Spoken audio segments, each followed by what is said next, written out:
जय हिंद दोस्तों, जियो स्टडी में आप सभी का स्वागत है। मैं हूं पंकज सर और एक बार फिर से लेकर आ गया हूं आपके लिए इंडियन आर्मी की मॉडल प्रैक्टिस सेट। जहां दोस्तों आज हम लोग कवर करने वाले हैं आर्मी जीडी और आर्मी ट्रेडमैन की मॉडल प्रैक्टिस सेट और साथ ही साथ इसका सॉल्यूशन भी। इस model practice set previous year के प्रश्न पत्रों के आधार पर बनाया गया है। तो चलिए शुरू करते हैं आज की मॉडल प्रैक्टिस सेट। देखिएगा, आज की जो पहली क्वेश्चन है वो आपके स्क्रीन पे आ चुके हैं। ध्यान से इसे देखना है और आराम आराम से बनाते चले जाना है। कहता है पहला क्वेश्चन कि श्रीलंका की राजधानी कहाँ है। ऑप्शन है इस्लामाबाद, काठमांडू, बीजिंग या श्री जयवर्धनेपुरा कोट। ठीक है, तो चार ऑप्शन आपके सामने है। सही उत्तर आप अपने कॉपी पर लगाते चलेंगे। इसका सही उत्तर होगा option D, Shri Jayawardenepura coat. ठीक है, अगले प्रश्न के ऊपर बढ़ते हैं। आज की जो है दूसरी नंबर प्रश्न क्या बोला जाता है, ध्यान से देखिएगा।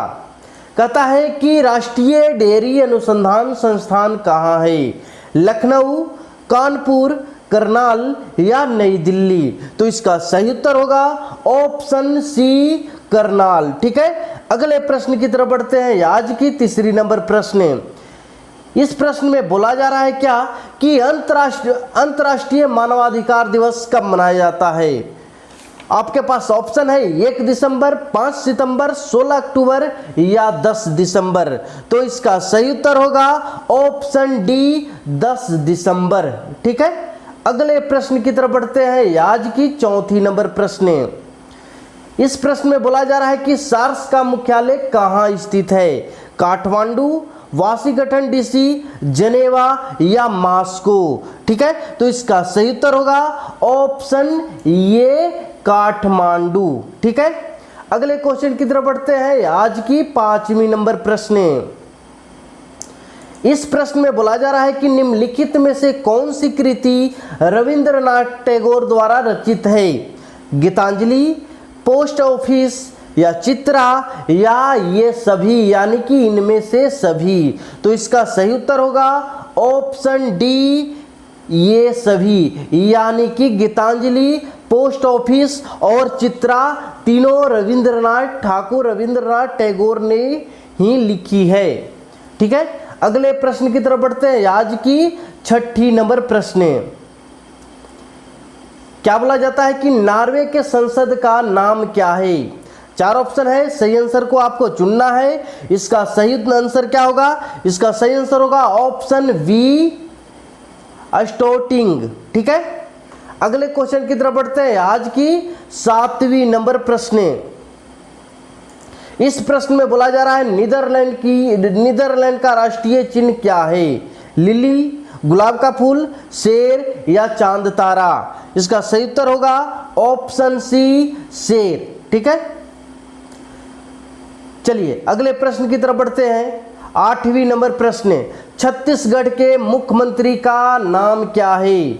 उद्धव ठाकरे, पिनायरी विजयन, ममता बनर्जी, भूपेश बघेल। ठीक है, चार ऑप्शन है, सही उत्तर आपको लगा लेना है। कौन सा होगा, ऑप्शन डी इसका बिल्कुल सही है, भूपेश बघेल इसका सही उत्तर होगा। अगले क्वेश्चन की तरफ बढ़ते हैं। आज की नौवीं नंबर प्रश्न। इस प्रश्न में बोला जा रहा है कि कुतुब मीनार के निर्माण कार्य को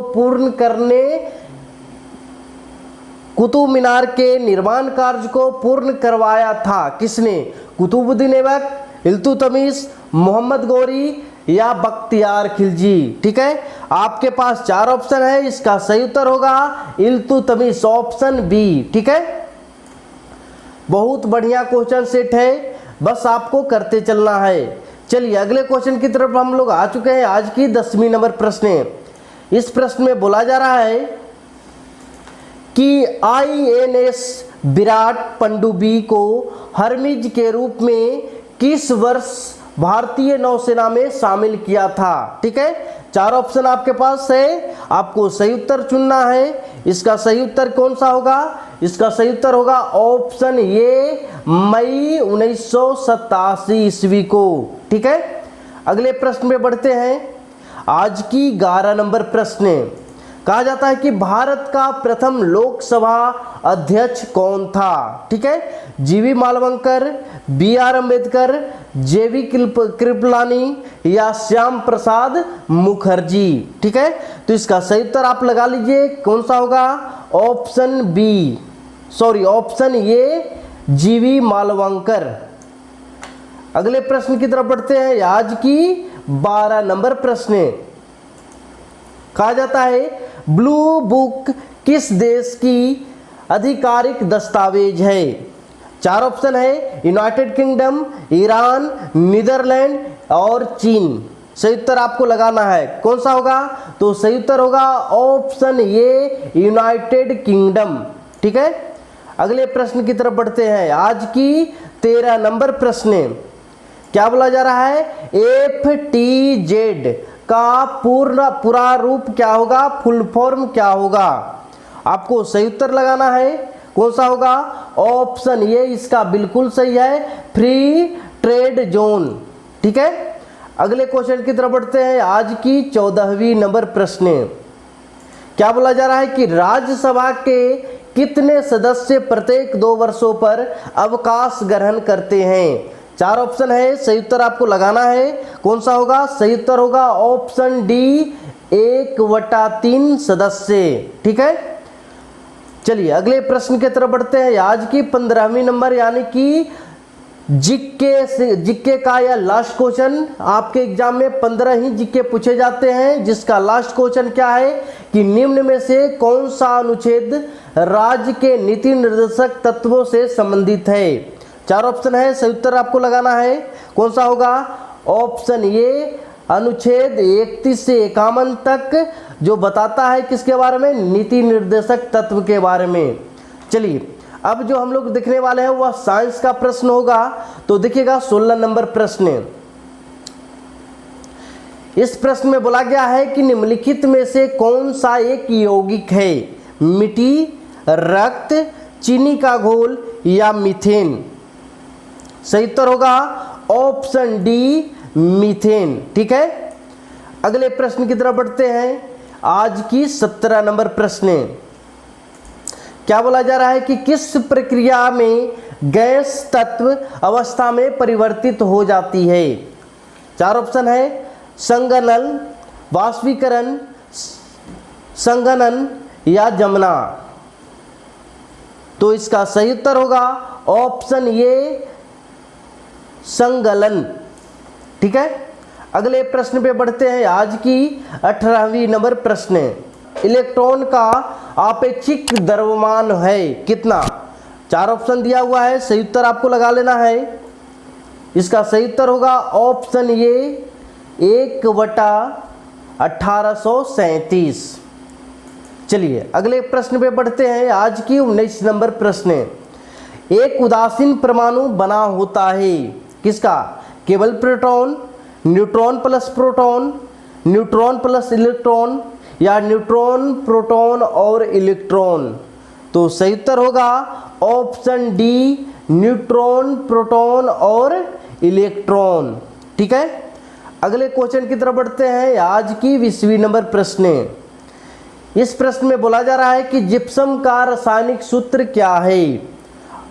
आपको सही उत्तर लगाना है, इसका सही उत्तर होगा ऑप्शन बी, CaSO4 × 2H2O। ठीक है, अगले क्वेश्चन की तरफ बढ़ते हैं। आज की 21वीं नंबर प्रश्न, क्या बोला जा रहा है कि रासायनिक जंग है हाइड्रोफेरस ऑक्साइड या हाइड्रोफेरिक ऑक्साइड या केवल फेरिक ऑक्साइड या फेरस सल्फेट? ठीक है, तो इसका सही उत्तर आपको लगाना है, कौन सा होगा? ऑप्शन बी होगा, हाइड्रेट फेरिक ऑक्साइड। चलिए अगले प्रश्न की तरफ बढ़ते हैं। आज की 22 नंबर प्रश्न, कहा जाता है कार्बन मोनोऑक्साइड में कार्बन तथा ऑक्सीजन का द्रव्यमान क्रमशः क्या होता है? इसका सही उत्तर होगा ऑप्शन ए, 12 ग्राम और 16 ग्राम, यानी कि कार्बन मोनोऑक्साइड यानी कि CO, C का वैल्यू 12 और O का वैल्यू 16।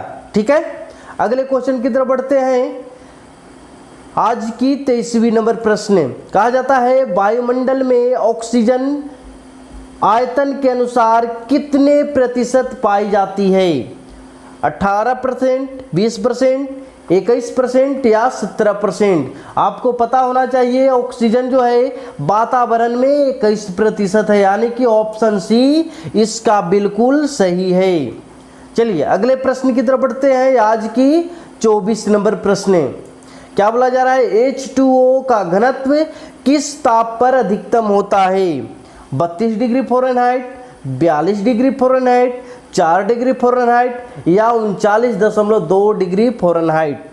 तो इसका सही उत्तर होगा ऑप्शन डी, 39.2 डिग्री फ़ारेनहाइट। ठीक है, अगले प्रश्न पे बढ़ते हैं, यानी कि आज की 25 नंबर प्रश्न। ध्यान दीजिएगा, कहा जाता है किसका दृष्टि क्षेत्र सबसे अधिक है? समतल दर्पण, उत्तल दर्पण या अवतल दर्पण या उत्तल लेंस? तो इसका सही उत्तर होगा ऑप्शन बी, उत्तल दर्पण। चलिए अगले प्रश्न पे बढ़ते हैं। आज की 26 नंबर प्रश्न, कहा जाता है मनुष्य के स्वस्थ नेत्र में प्रतिबिंब बनता है कहाँ पे? रेटिना पर या रेटिना के आगे या रेटिना के पीछे या अनंत पर? तो इसका सही उत्तर क्या होगा? इसका सही उत्तर होगा ऑप्शन ए, रेटिना पे। ठीक है, अगले प्रश्न पे बढ़ते हैं। आज की 27 नंबर प्रश्न, कहा जाता है विटामिन ए का रासायनिक नाम क्या है? विटामिन ए का रासायनिक नाम आपको बतलाना है। रेटिनॉल, थायमिन, नियासिन या बायोटीन? ठीक है, तो इसका सही उत्तर होगा ऑप्शन ए, रेटिनॉल। अगले प्रश्न पे बढ़ते हैं। आज की 28 नंबर प्रश्न, क्या बोला जा रहा है कि शरीर के किस भाग में पीत्त का निर्माण होता है? यकृत, तिल्ली, पनक्रियाज या पित्ताशय की थैली? तो सही उत्तर क्या होगा? इसका सही उत्तर होगा ऑप्शन ए, यकृत के अंदर। ठीक है, चलिए अगले प्रश्न की तरफ बढ़ते हैं। आज के 29 नंबर प्रश्न, क्या बोला जा रहा है कि कोशिका में ऊर्जा संचित रहता है कहाँ पे? 4 ऑप्शन आपको दिया हुआ है, सही उत्तर आपको सिर्फ लगाना है।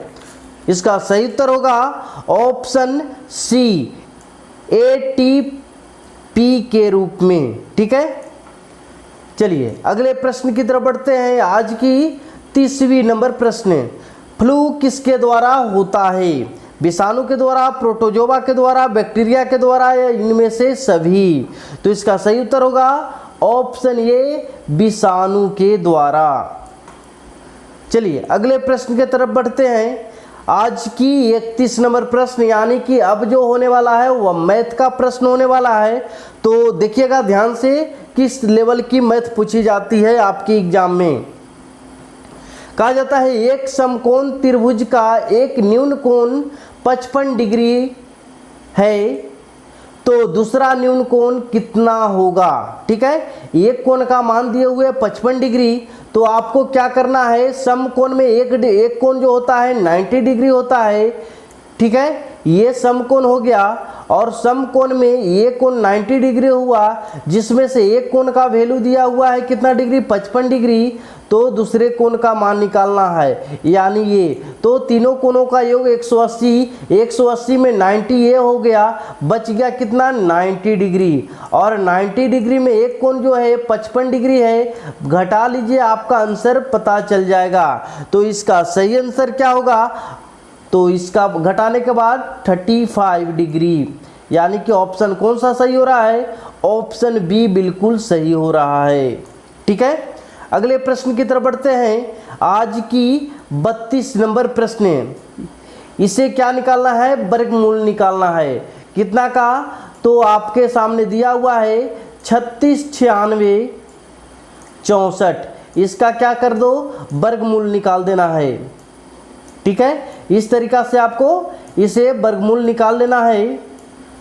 तो वर्गमूल निकालने के बाद इसका सही आंसर क्या होगा? तो इसका सही आंसर होगा ऑप्शन बी, 608। ठीक है, चलिए अगले प्रश्न की तरफ बढ़ते हैं। आज की 33 नंबर प्रश्न। इस प्रश्न में बोला जा रहा है कि 6x² माइनस 13x माइनस 5 के गुणनखंड क्या होगी। ठीक है, यहाँ पे आपको निकाल लेनी है गुणनखंड। ठीक है, गुणनखंड निकालने के लिए आपको क्या करना होगा, फर्स्ट इंटू लास्ट करना पड़ता है, यानी कि 6 गुना 5 कितना हो गया 30। अब इसे क्या कर लेना है, तोड़ लेना है, यानी कि खंड कर लेना है। इसे 2 भाग में खंड करना है।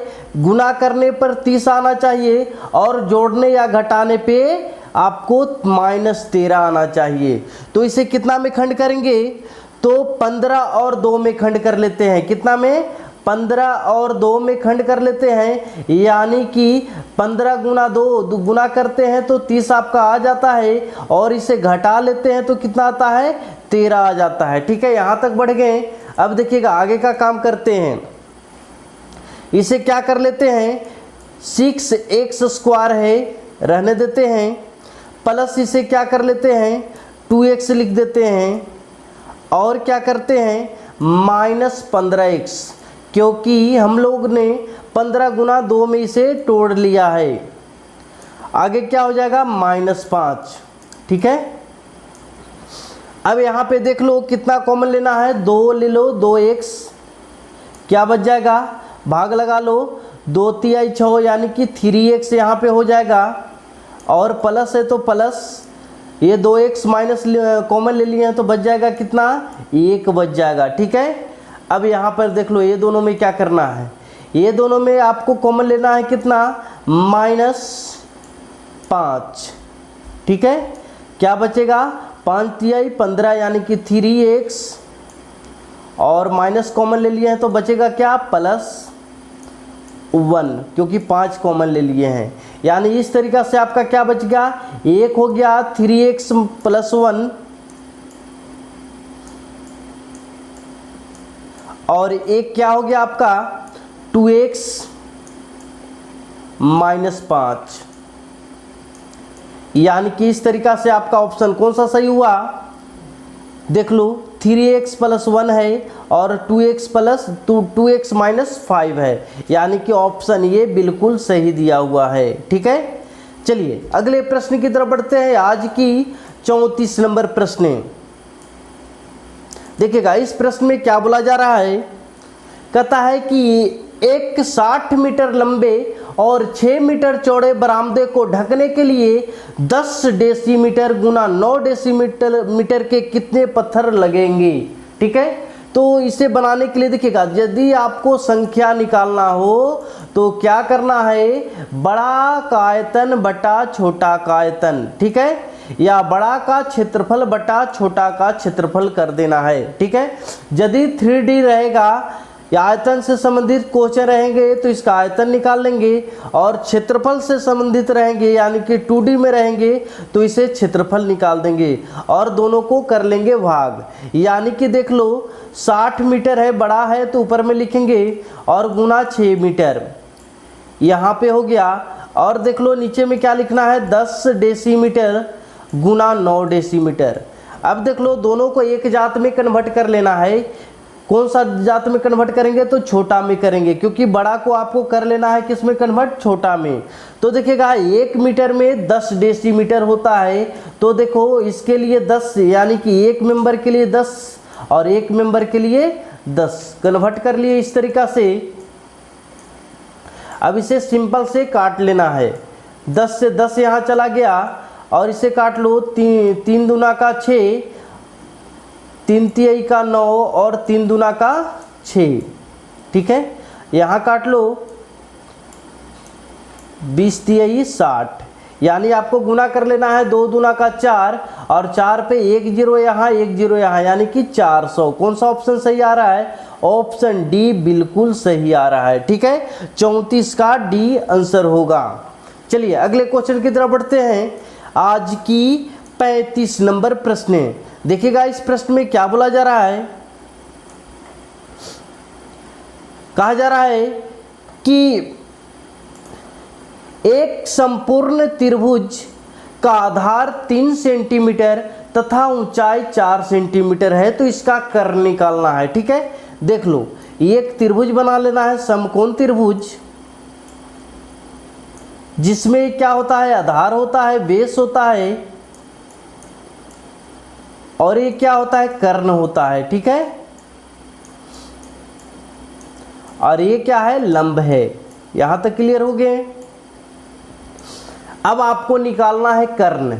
तो कर्ण बराबर क्या होता है, रूट लंब के स्क्वायर प्लस आधार के स्क्वायर, यानी कि 4 का स्क्वायर कर लो, कितना हो गया 16, और 3 का स्क्वायर, इसको भी स्क्वायर कर लो, कितना हो गया 9, यानी 16 और 9 कितना हो गया 25 हो गया, और 25 का वर्गमूल निकालेंगे कितना हो जाएगा, तो 5 हो जाएगा। यानी कि आपका उत्तर कौन सा हो गया, सी हो गया। ऐसे भी आपको क्या याद रखना है, इसमें आपको याद रखना है कि 3 4 5, ठीक है, और 5 12 13, 5 12 13, यानी कि ये फिक्स है कि जो बड़ा होता है वह कर्ण होता है। तो 5 12 और कर्ण क्या हो जाएगा, 13 हो जाएगा। जब 3 और 4 रहे तो कर्ण क्या हो जाता है, 5 हो जाता है। ठीक है, तो ये चीज़ आप याद रखिएगा, तो इसे आपको निकालने की जरूरत नहीं पड़ेगी। चलिए अगले प्रश्न की तरफ बढ़ते हैं। आज की 36 नंबर प्रश्न, ध्यान से देखेंगे इस प्रश्न में क्या बोला जा रहा है। कहता है कि यदि पिता और पुत्र की आयु का योग 45 वर्षों और 5 साल पहले दोनों की आयु का गुणनफल पिता की आयु की 4 गुनी थी, तो उसके वर्तमान आयु का योग, वर्तमान आयु क्या होगा। ठीक है, देख लो कैसे बनाना है। दोनों में से किसी को कुछ भी मान लो, जैसे पिता है यहाँ पे, तो पिता को मान लेते हैं x, पिता को मान लो x, तो पुत्र क्या हो जाएगा, ये पुत्र है, तो पुत्र क्या हो जाएगा, टोटल है 45, दोनों मिलकर के 45 है, और 45 में हम मान लिए x इसको, तो इसे घटा लेंगे, यही बच जाएगा पुत्र। ठीक है, पिता और पुत्र हो गया।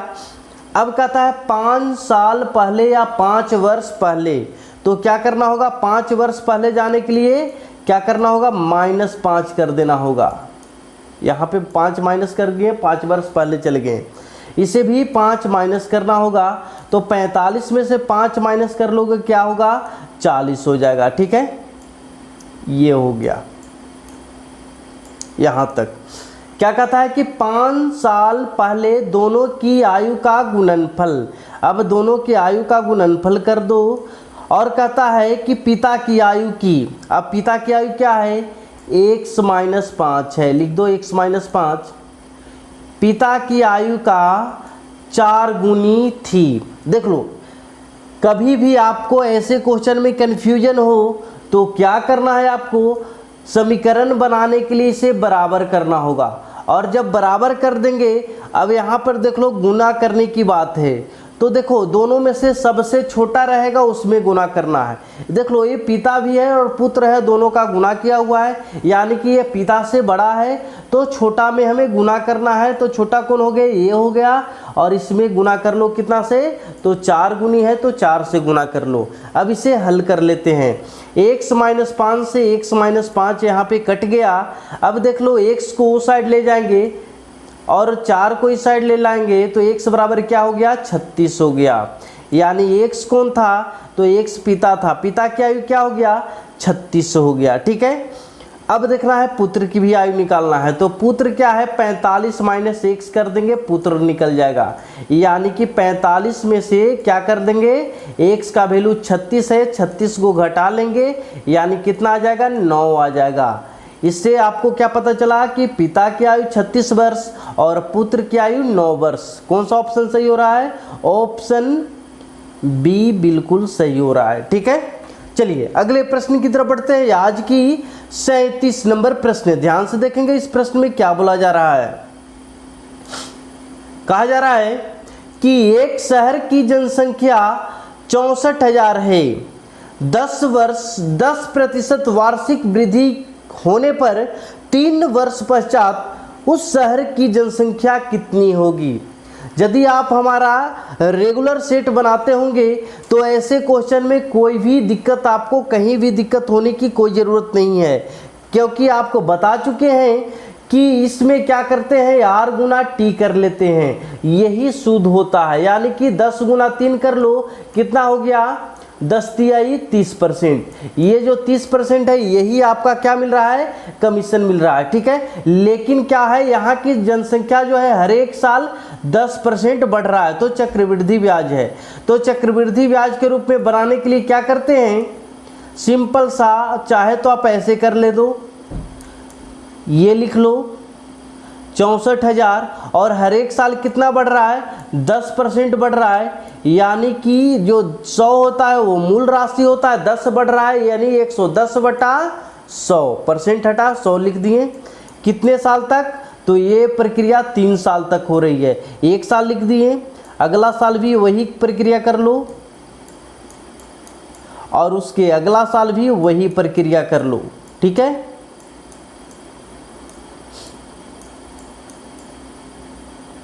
अब इसे सिंपल सी काट लो, 2 जीरो से 2 जीरो यहाँ ख़त्म, और 2 जीरो से यहाँ 1 जीरो, और यहाँ 1 जीरो, ठीक है। और ये 2 जीरो से यहाँ 1 जीरो, और यहाँ 1 जीरो, ठीक है। इस तरीक़ा से क्या बचा, यहाँ पे तो 64 बच गया, और गुना 11 गुना 11 गुना 11, यानी कि गुना कर लो तो 1331 हो जाएगा, ठीक है। अब इसे गुना कर लो, तो इसे गुना करोगे कितना आएगा, 85184। कौन सा ऑप्शन सही आ रहा है, 85184, यानी ऑप्शन बी बिल्कुल सही आ रहा है, ठीक है। चलिए अगले प्रश्न की तरफ बढ़ते हैं। आज की 38 नंबर प्रश्न, ध्यान से देखेंगे इस प्रश्न को। कहा जाता है 6 आदमी 10 दिनों में 150 रुपये कमाते हैं, तो 8 आदमी 7 दिन में कितने रुपये कमाएंगे। क्या कर लेना है, MDH पे है, MDH पे बैठा देना है। 6 आदमी है, लिख लिए, M D और H ऊपर लिखाता है, W कहाँ लिखाता है, नीचे लिखाता है, यानी वर्क जो भी हो रहा है वह नीचे लिखेंगे। वर्क हो रहा है पैसा कमाने का, कितना कमाया, 150 रुपया, लिख दिए नीचे। बराबर में क्या बोलता है कि 8 आदमी है और 7 दिन है, ये कितने रुपया कमाएंगे। रुपया को 1 मान लेते हैं, ठीक है। अब इसे काट कूट कर लीजिए, 1 जीरो से 1 जीरो, 3 दूना का 6, और 3 पंजा 15, और यहाँ से काट लो ऊपर ऊपर, यहाँ पे 4 दूना का 8, यानी अब आपको गुना करना है 5 का 20 गुना 7, ठीक है। यानी कितना हो गया, 140। ऑप्शन कौन सा सही हो रहा है, ऑप्शन बी बिल्कुल सही हो रहा है, ठीक है। चलिए अगले प्रश्न की तरफ बढ़ते हैं। आज की 39 नंबर प्रश्न, ध्यान से देखना है, बस ध्यान से देखते जाएं, आराम से बनते चला जाएगा। कहता है दिनेश ने कुछ 16% साधारण ब्याज पर 3 वर्षों के लिए उधार लिया, ठीक है। कुछ राशि जो है उधार लिया, और उन्होंने क्या किया कि 11,359 रुपया 3 साल बाद लौटा दिया। तो उधार पैसा कितना लिया था, ठीक है। ये आपका दिया हुआ है अमाउंट, और मूलधन आपको क्या करना है, निकाल लेना है, ठीक है।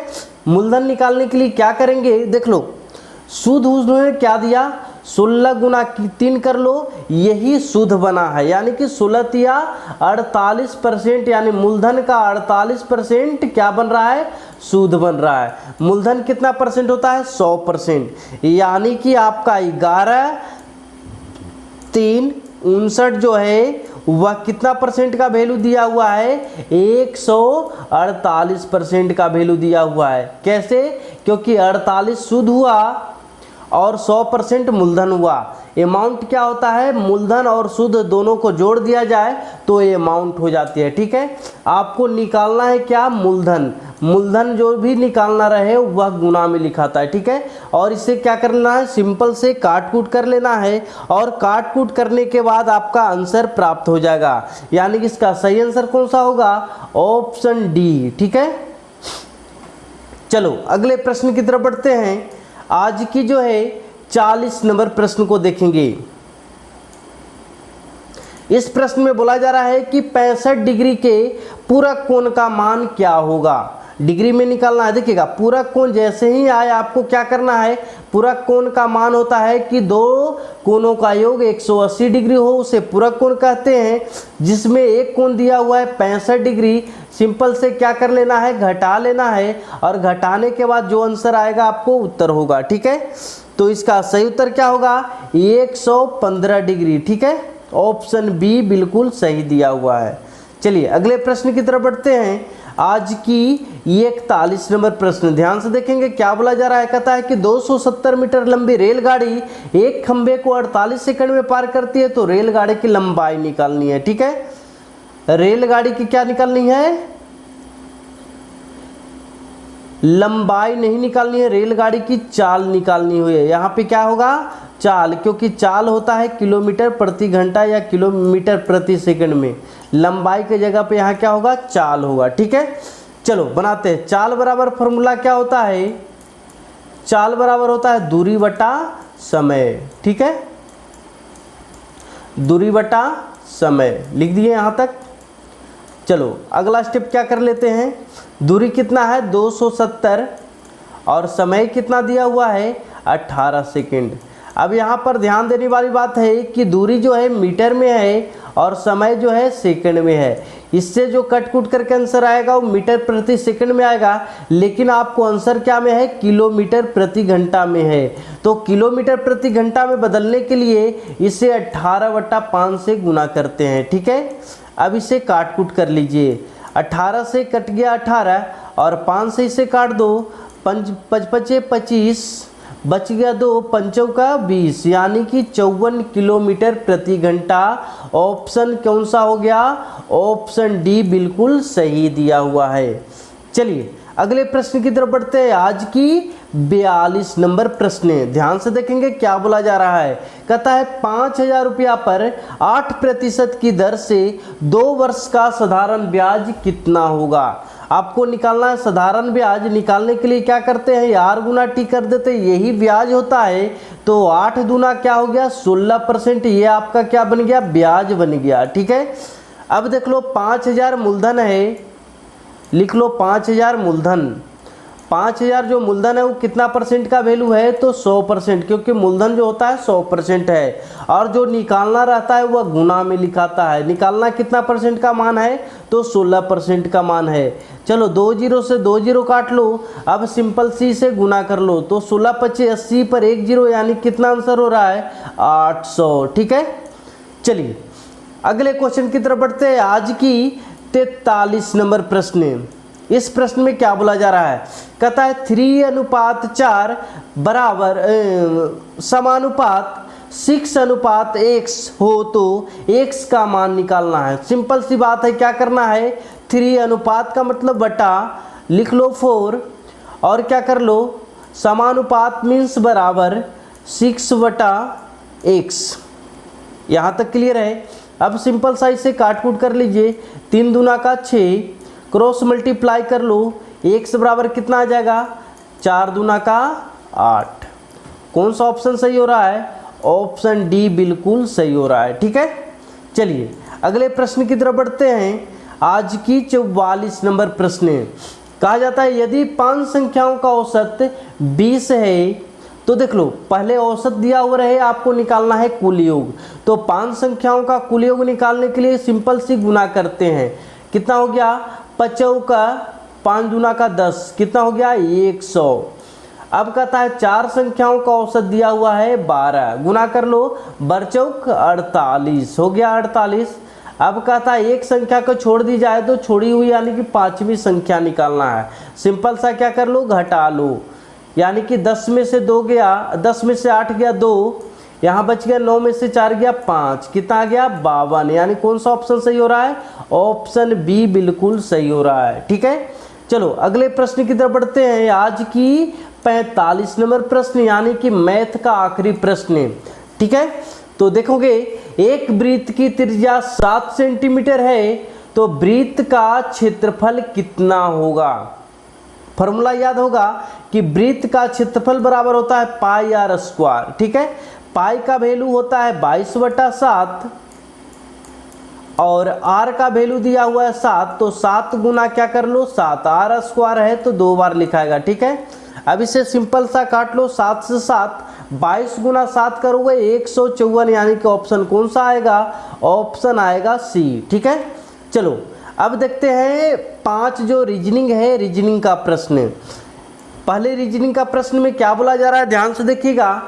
कहता है अमित अपने घर से चलना शुरू करता है, ये डायरेक्शन का क्वेश्चन है। और डायरेक्शन का क्वेश्चन बनाने के लिए सबसे पहले आपको इस तरीका से बना लेना होगा, ऊपर में होता है नॉर्थ और नॉर्थ का उल्टा साउथ, इस साइड हो जाएगा ईस्ट और इस साइड हो जाता है वेस्ट। इतना बनाने के बाद क्या करना है कि क्या करने जाता है, पश्चिम दिशा में 4 किलोमीटर जाता है। यहाँ से आप देखो, यहाँ से चलना शुरू किया और पश्चिम दिशा में गया 4 किलोमीटर। आगे क्या कहता है कि दाएं मुड़ता है। अब देखो जब पश्चिम में जाएगा तो दाएं कहाँ होगा, ऊपर में होगा। कितना जाता है, 4 ही जाता है, ठीक है। फिर क्या कहता है, फिर से दाएं मुड़ता है। दाएं मुड़ेगा कहाँ, इस साइड जाएगा और चलता ही रहता है। तो बताइए वह किस दिशा में जा रहा है, बताओ इस दिशा में कौन सा है, तो ये कौन सा है, ईस्ट है। यानी कि कौन सा ऑप्शन होगा, ऑप्शन सी होगा, पूर्व दिशा, ठीक है। चलो अगले प्रश्न की तरफ बढ़ते हैं। आज की 47 नंबर प्रश्न, ध्यान से देखेंगे क्या बोला जा रहा है। कहता है एक्स और वाई भाई है। देख लो एक्स और वाई जो है दोनों क्या है, आपस में भाई है। भाई कहने का अर्थ क्या हुआ, प्लस, क्योंकि पुरुष को प्लस से डिनोट करते हैं। आगे कहता है एक्स पी और क्यू बहन है, तो लिख लो यहाँ पे पी और क्यू, और दोनों जो है क्या है, ये दोनों आपस में बहन है, ठीक है। आगे क्या कहता है, एक्स का कोई पुत्र है। देख लो एक्स का पुत्र नीचे होगा एक समदान, और कौन है, कोई पुत्र है यहाँ पे, ठीक है। पुत्र का नाम क्या है, क्यू है ना। पुत्र जो है क्यू का भाई है। ये जो पुत्र है किसका भाई है, क्यू का भाई है, इसका भाई है। अब देख लो यहाँ पे क्यू है और क्यू का ये जो है भाई है, तो ये क्या हो गया, बहन हो गया। और बहन के साथ एक और बहन है, कौन है, पी है। यहाँ पे आ गई ये दोनों, ठीक है। अब आगे क्या कहता है कि आप बताइए कि बाई का इसका पी से क्या संबंध है, यानी कि पी जो है इनको क्या कहेगी। तो पी लड़की है और ये दोनों क्या है, भाई हैं। तो भाई का जो है, भाई को क्या कहेंगे, चचा कहेंगे, ठीक है। यहाँ पे आपको देख लो, यहाँ ऑप्शन बी बिल्कुल सही आ रहा है, ठीक है। चलो अगले क्वेश्चन की तरफ बढ़ते हैं। आज की जो है 48 नंबर क्वेश्चन पे हम लोग पहुंच चुके हैं। ध्यान से देखिएगा क्या बोला जाता है इस प्रश्न में।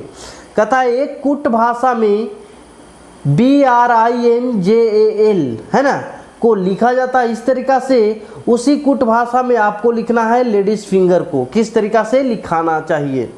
तो यहाँ देख लो, सिंपल सा इसे देखना है। यहाँ बी है तो यहाँ इस साइड में बी लिख दिया, यानी क्या क्या उलट दिया। आर को भी उसी तरीके से उलट दिया है और आई को भी उसी तरीका से उलट दिया है, यानी कि जो शुरू था उसको लास्ट से लिखना स्टार्ट किया है। हम भी वैसा करते हैं, शुरू है उसको लास्ट से लिखेंगे, यानी कि जो लास्ट में है उसे शुरू को लिखेंगे, यानी कि आर हो जाएगा, ई हो जाएगा, जी हो जाएगा, यानी कि इस साइड से लिख रहे हैं REGN, इस तरीका से लिखते चले जाएंगे। तो सही आंसर कौन सा होगा, तो इसका सही आंसर होगा ऑप्शन सी, ठीक है। चलो अगले प्रश्न की तरफ बढ़ते हैं। आज की 49 नंबर प्रश्न, देखिएगा ध्यान से। ABDG के अगला आपको ढूंढना है क्या होगा। सिंपल सा देख लो क्या करना है। यहाँ पे ए से बी हो गया, कितना बढ़ा, तो एक बढ़ा ना। अगला स्टेप देखो, बी से डी हो गया, कितना बढ़ा, तो 2 बढ़ा, गिन लो। और डी से जी हो गया, तो यहाँ पे कितना बढ़ रहा है, 3 बढ़ रहा है। और जी से के हो रहा है, तो यहाँ पे कितना बढ़ रहा है, 4 बढ़ रहा है। अब री कितना बढ़ेगा, तो 5 बढ़ेगा। तो देख लो के का वैल्यू होता है 11, और 11 और 5 कितना होता है, 15, सॉरी 11 और 5 16 हो गया। यानी 16 पे कितना होता है, तो 16 पे होता है P, यहाँ पे क्या बढ़ेगा, P हो जाएगा। ऑप्शन कौन सा, ऑप्शन डी हो जाएगा। ठीक है, अगले प्रश्न की तरफ बढ़ते हैं। आज की 50 नंबर प्रश्न, यानी कि आज की लास्ट क्वेश्चन, आखिरी क्वेश्चन है। ये क्या है, एक सीरीज है, इसे भी पकड़ना है। 21, 22, 26, 35, खाली स्थान 76। तो देख लो क्या इसमें हुआ है। 21 से हुआ 22, कितना बढ़ा, तो इसे भी देख लो, यहाँ लिख देते हैं 1 बढ़ा। अब देख लो 22 से हुआ 26, कितना बढ़ा, तो 4 बढ़ा। और देख लो यहाँ 26 से हुआ 35, कितना बढ़ा, तो 9 बढ़ा। और यहाँ से कितना बढ़ेगा, तो देख लो 1 का स्क्वायर, 2 का स्क्वायर, 3 का स्क्वायर, अबरी क्या हो जाएगा, 4 का स्क्वायर, कितना हो जाएगा, 16। यानी कि यहाँ पर कितना बढ़ेगा, 16 बढ़ेगा। यानी क्या कर लो, आपको 35 प्लस 16 जोड़ लो, आंसर आ जाएगा। कितना हो गया, 6 5 11 और 4 1 5, कितना, 51। ऑप्शन सी बिल्कुल सही है।